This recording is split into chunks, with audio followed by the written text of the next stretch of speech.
Nah, itu dia tadi obat yang bisa dihasilkan dari hewan. Malah tadi ada dari salmon, bisa jadi omega 3 juga ya, untuk bisa menurunkan kolesterol. Dan juga ada cacing yang bisa membuat sebagai pengencer darah. Nah, tapi sekarang ada penyakit yang dihasilkan dari hewan malah. Jadi hewan yang menularkan penyakit tersebut. Sekarang demam berdarah yang kita bahas nih. Iya, itu Lanjut lagi. dia, Tadi apa dokter. tadi pertanyaannya yang jangan dijawab dulu apa yang jangan mana dijawab tadi? dulu tadi. Apa Tadi tuh? ini belum terjawab nih dokter. Ini ada fakta dan mitos yang beredar nih, katanya kalau sudah pernah terinfeksi DBD akan fatal akibatnya kalau seandainya terinfeksi kembali. Ini fakta atau mitos, dokter? Fakta. Fakta. Jadi sebenarnya Kenapa, DBD itu kan virusnya itu ada 4 serotipe ya, 1, 2, 3, 4. Nah, kalau kita sudah terinfeksi oleh serotipe yang satu, itu teorinya jarang atau sulit sekali untuk terinfeksi oleh serotipe yang sama. Tapi kita masih bisa reinfeksi oleh serotipe yang berbeda.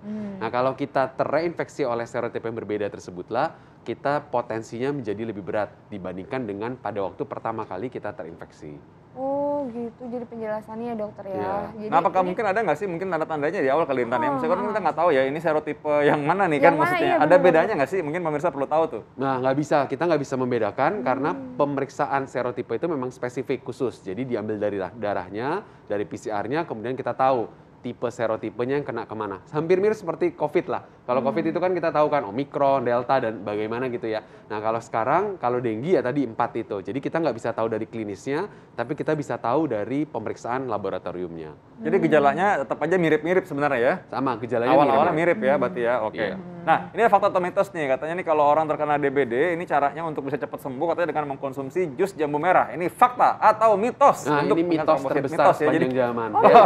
Mitos terbesar sepanjang Iya, zaman. biasanya selalu dapat kiriman jus jambu merah itu apalagi kan. dikasihnya itu loh dalam kardus jus gitu ya kan. Itu padahal banyak gulanya ya.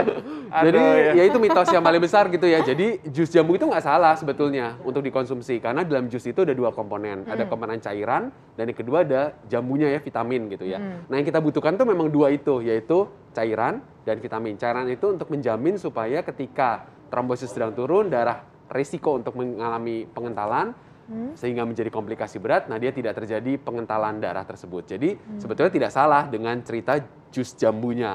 Tapi sebetulnya kita bisa konsumsi jus-jus yang lain juga, cairan apapun Jadi boleh yang ya? mengandung air dan elektrolit. Jadi spesifik lagi nih, berarti jus jambu merah tidak menaikkan trombosit ya, Ya, mitos ya. tidak, kita tidak menaikkan trombosit. Tidak ada obat yang sampai saat ini bisa diklaim untuk menaikkan trombosit. Jadi trombosit itu akan turun sampai satu titik tertentu, kemudian dia akan naik sendiri secara alami. Nah, titik terendahnya itu tidak bisa kita prediksi, karena itu yang penting pada demam berdarah adalah monitoring, pemantauan. Karena kita tidak tahu orang mana, pasien mana yang akan trombositnya sedemikian rendah. Tapi yang penting ketika dia mulai turun, cairan kita harus cukupi, kemudian dia akan naik sendiri secara alamiah. Oke, nah dokter ini biasanya kalau udah musim-musim pancaroba di komplek-komplek tuh ada fogging tuh dokter.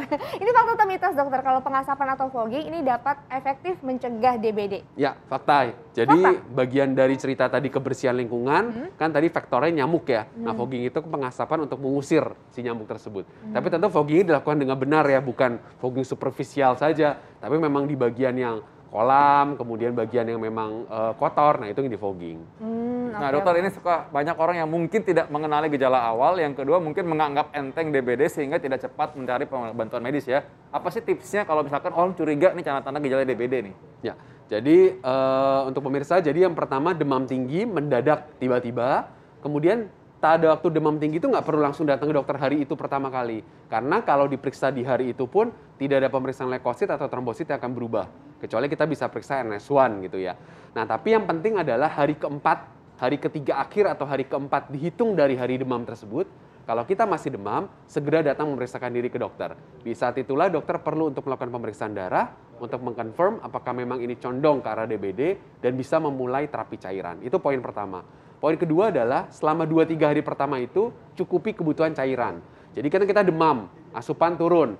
Nah, itu risiko kita menjadi kekurangan cairan. Karena itu usahakan dalam 2-3 hari tersebut kompres, minum obat demam kalau memang demam, minum cukup cairan. Nah, cairan tentu cairan elektrolit, bisa banyak jus, susu gitu ya. Jangan plain water, jangan air putih biasa. Nah, itu yang kita harus lakukan dulu selama 2-3 hari pertama. Hari ketiga, keempat masih demam, datang ke dokter dilakukan pemeriksaan. Oke, jadi memang harus tetap aware dan juga ada penanganan awal dulu ya dokter Iya, ya sebelum datang ke dokter. Oke, makasih banyak dokter atas Terima kasih, Dokter, informasinya. ya, Terima mudah-mudahan Anda kasih. semua tetap sehat ya dokter juga, Intan Iya, juga semua iya. sehat dan kita tahu bagaimana caranya supaya hidup sehat. Tadi kita juga lingkungan harus bersih juga ya. Kan karena itu gimana caranya kita tetap hidup sehat adalah kita menjaga sehari-hari kebiasaan kita hidup sehat. Maka saksikan Hidup Sehat tiap hari Senin sampai Jumat pukul 9 waktu Indonesia Barat. Saya Dr. Vito Damai, Saya Intan Samadina. Indonesia hidup sehat. Sehat.